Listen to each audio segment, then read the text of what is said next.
Hey guys. Wow. I'm gonna start off with a confession. I usually don't even tell people this, but I used to be fat.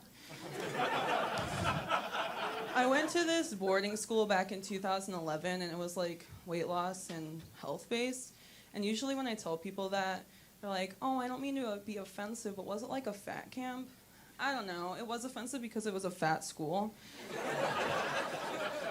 Yeah, I went kayaking and puked after every meal, but I also took calculus, so where's my credit?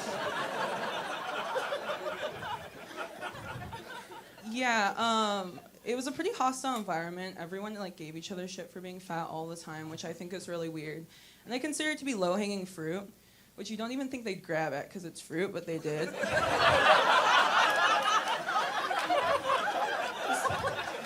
Some of them were pretty, the fat jokes were pretty impressive, though. I have a story of my favorite one. There was this kid named Donald. Everyone hated him because he, never tried, and he was just, fucking fat. I don't know. And we were sitting around, and my friend Maria looks at him and goes, "Donald, how much do you weigh?" And Donald's like, 397 pounds or some shit like that. And Maria looks around, looks back to Donald and goes, "Holy shit, that's more than days in a year." I don't know, that's just my favorite story. When I was there, I lost 120 pounds in a year, and I got an eating disorder, which is super fun to talk about on stage. And I feel like when you get to that point, that prime eating disorder point, there's only two routes you can really take. You can give up and gain your weight back, or fully commit and die.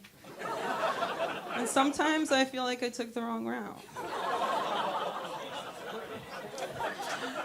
My cousin texted me the other day asking if I knew where to get meth from, and I was extremely surprised. I was taken aback that I didn't even have one person's number anymore. The crystal meth diet sounds pretty nice right about now. I think it's expensive, but still cheaper than shopping at Whole Foods every week. My mom's in rehab, but she was around a lot when I was a child, hiding in her room because she thought people were following her and plucking out her eyelashes, but she was there, you know what I mean? My uncle was around a lot too, but he stole so many identities that I still don't really know his name. And his crazy girlfriends were around a lot too, but he only dated women named Corie, so I did know their names. And he's in prison now, so he's probably settling for a Larry. I'm a florist. It's my job, and I hate my job so much. It actually, flowers traumatize me, they're triggering. But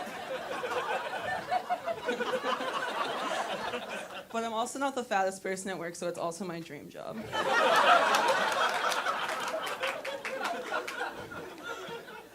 And it's weird I'm a florist now because I always thought I'd stay in the family business of being a complete screw-up. I matched with Western Bagel on Tinder the other day. It's pretty promising, you guys.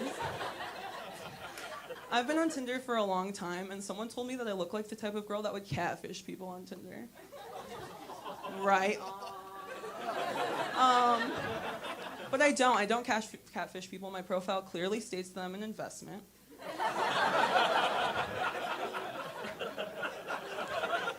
I'm gonna be 21 soon, and that means I can go to bars and drink and all that, but no matter how old I get, I'll never be able to legally take other people's Xanax prescriptions, so it's kind of underwhelming. I like Xanax a lot. It's a super fun drug to abuse. And fuck, 1 second.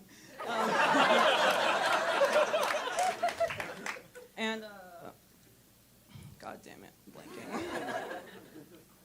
Xanax, yes, I like it. My psychiatrist won't prescribe it to me because she thinks it's harmful, but I think it's extremely helpful. For example, it takes away my anxiety, helps me sleep at night, helps me buy hundreds of dollars worth of things on Amazon Prime and completely forget about it. You guys, I sent my dad my nudes once. Yeah, naked pictures of myself to my father accidentally, and if it weren't for Xanax, I would have to remember that happening. And from what I've heard, it was pretty embarrassing.